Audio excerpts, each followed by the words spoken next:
This is a tutorial for a forearm stand, so we're going to be working from the floor. If you're on carpet, it's quite hard to pull your body in. It is a little bit harder, so just be wary of that, and obviously any carpet burn against your body. But if you are completely new to this, you won't be doing the deadlift anyway, so don't worry.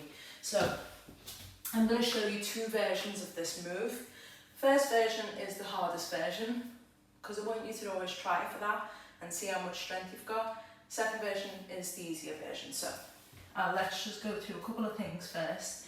So to measure the distance between your elbows, you just put your hands like this. So basically the length of your forearm and your hand leading into your hand is how much distance you should have apart. There's a random stutter then.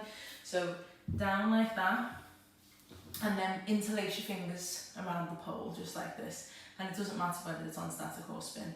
And the reason why it's a forearm stand is because it's not a headstand.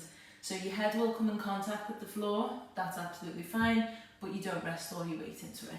So I'm just going to take my weight back now. So as I've said to you, I'm taking the harder version first. So what I want to do is push my elbows into the floor, tuck my chin to my chest, lift my hips up towards the pole, take my feet wide into a V, and then deadlift the legs up. So I'll show you what that looks like, and then I'll break it down in the second version as well. So big breath in, and let's go. And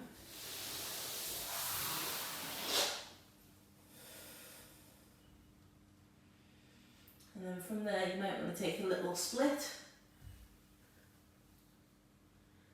to come out,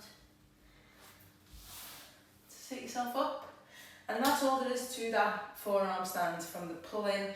It's basically just kind of working with the dynamics of your own body, you know, working with your coordination, pushing the elbows into the floor, activating through the shoulders, working through your forearms, using the pull from the pole. There's a lot to think about.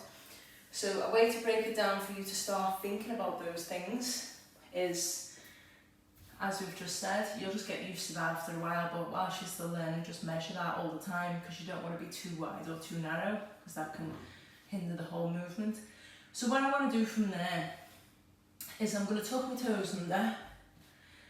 Head always wants to stay the same side of the pole as the elbows, so I'm not going past like this or anything. It's the same side, and then from there I'm going to lift my hips up towards the ceiling, and I'm going to walk my back closer to the pole, and then I'm going to take a gentle kick upside down. So I'll show you what that looks like. So I'm pushing through the elbows, I'm activating in the shoulders, I'm lifting the hips up to the ceiling. Doesn't matter if you can't straighten your legs. Little walk, back meets the pole, kick.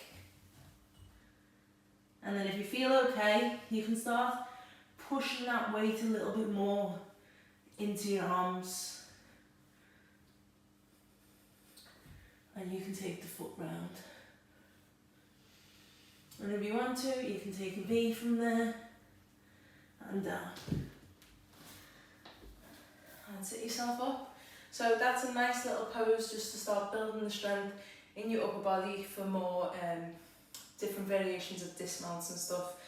I, for one, think this is a great little transition in and out of some pole moves, so it's definitely worth having under your pole belt. So have a play around, try and hold for maybe 4 seconds, 8 seconds, do your split move, come down, have a breather, get back up.